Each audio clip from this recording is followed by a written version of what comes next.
Why did I choose to speak on power? Because it's such a multi-layered subject. It could be considered subjective, man-made, or absolute. You can try to control the flow of power or freeze it. But power is always moving, and it really just is. I got my little Himalayan salt lamp. It's really calming because I was a little nervous, you guys. I'll tell you why. My little sea salt lamp.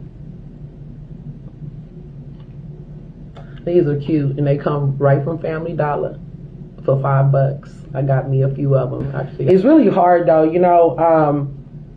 being a black woman, especially black and a woman, and being a woman that deals with power. If you want to, we got to get into that. A woman who, because knowledge is power, and I have a curious mind. I've always been that way. And I never meant to be a person, because like even just speaking of certain things, what even got me to this, because last night I made a slideshow to demonstrate kind of like the common thread of power. I was showing people from different walks of life, and from our government to African power, or just spiritual power. I showed Hinduism, I showed Buddhism, just different ways that power is displayed. And I was told that I had to remove the video because I was inciting hate and violence. and that's really quite the opposite. All I wanted to do is the same thing I'm about to do now, and that's examine power a little bit, because we talk about power a lot. It's something that we deal with every day, consciously or unconsciously. It's constantly, certain systems of power that's constantly working, as I said. And so I wanted to examine power because, for one, like, why did I choose to speak on power? Because it's such a big subject, or shall I even say an entity, because that's one of the things I'm wondering, I'm beginning to feel as we examine power. Is it a subject, or does it become an entity? I think that examining power is important because, people are so quick to label things good and evil, and trying to tell other people what to do, civic power, how to live their life. There's 6 types of civic power. The first would be physical force. So that's when we're dealing with police, militia, weapons, whatever, hostile takeovers. But this is more of the physical force. I kind of wrestle with this one because I know, like, in some communities and neighborhoods, they talking more about government force or physical force, in the sense like police, military, like I said.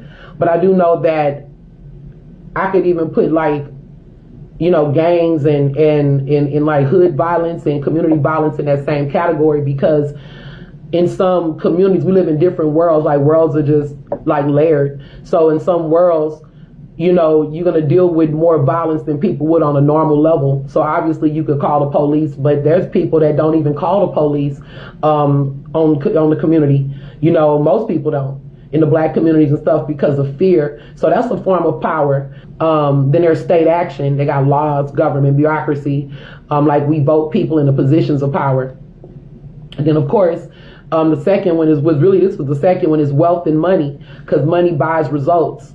And it can also buy other forms of power. So, of course, money, physical force, state action. Then we get to social norms, which is really a big one to me, because social norms operate in a softer or more subtle way, but it still operates in a form where it has power over our community, or power over society.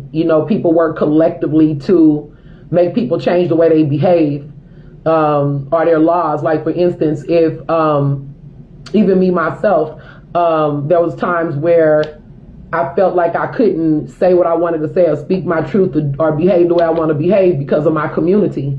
And that deals with the religious community and just your family community, because of these certain power structures that set into place. Other people put that same pressure on you to behave in a certain way. And I think the one social norms it just irritates me the most, because that's where groupthink comes in. This is where people can tell you how to believe. You're going to go to hell, if you don't do this, what do you mean? There's only one God, whatever. They get real crazy with it, telling you who to vote for, and it gets, deciding who they should lift up and who they shouldn't, no matter if we got the same information, our mind is just as good or better. People choose in society who they want to, give power to, and then who they want to make feel powerless, because that's the thing, Then there's numbers. Numbers is number 6. So it just speaks to the strength in numbers. Crowds of people with common agendas, creating change. Crowds definitely matter. And again, like I said, that could be on the civic level, like when you speak in the government, but that can also be, it kind of goes with social norms. Sometimes social norms will do it on a subtle way where violence isn't incited. But when you get to numbers, violence can definitely be incited. I mean, one example of that where civic law was actually overthrown, and I don't really know if that's because the law was damn near on the side of the people overthrowing it. I'm gonna give you an example, like the case in Waco, where the young man, the slave Jesse, he wasn't even a slave, but it was a black boy. I can't even call his last name right now, but his name was Jesse. I remember that part. Jesse Johnson or Jesse something, and he lived in Waco, Texas, and he was lynched. But before they could even, have a fair trial, or he could even, I think the trial was like 5 minutes. I mean, like literally. And they had mobs of people, like thousands of people, like 10,000 people that came to Waco, Texas from all kind of places, like, different southern states, to watch this lynching take place. Of course, it was announced at church, like always. They announced it like one of the events on the brochure. You do at church, and they tell you, we're going to have a cookout, we're going to have this, we're going to have that. They would do that. They and this has happened. This, most people that know about slavery and stuff, they know. The cops couldn't even control the mob. It would be so overwhelming. Like before the case could just end good, I mean, they mobbing the jail cell, damn near destroying it to get to the person. And the cops couldn't do anything. That's what you call like angry mobs, like vigilante justice. So with that being said, that's again where the powers line in the numbers and with the people are, again, with the social norms. I did a little research, I had to really dissect this power thing, and I'm going somewhere with this, y'all. I'm going somewhere with this. So it's 3 laws that he brought, he spoke about. The first law of how power operates, or power in action, is power is never static. It's always accumulating or decaying in the civic arena. So power is always moving, is always in motion, is never static. It's always accumulating or decaying, meaning you're either gaining power or you're losing power. And that means if you aren't taking action, you're being acted up on. And we're speaking of the civic arena. That's why it's always, power could be a very dangerous thing. Power is like water. It flows like a current through our everyday life. It plays around us like the air we breathe. You feel it. Sometimes it could be seen and it's in your face, and other times it's subtle, but you can still feel power. It's saying power begets power. So when you have power, you attract more power to yourself, and that's one of the ways that these certain entities move to keep that power structure in place. But also, so does powerlessness. That's why the people on the bottom, and they whining or we're whining. I'm one of the generations of people that's are part of that society that could be considered on the bottom when it comes down to major power. We don't live in a theocracy, and in a theocracy, I even looked at that, where state and religion was one. And there's some places that still operate like that. Give thanks we don't hear.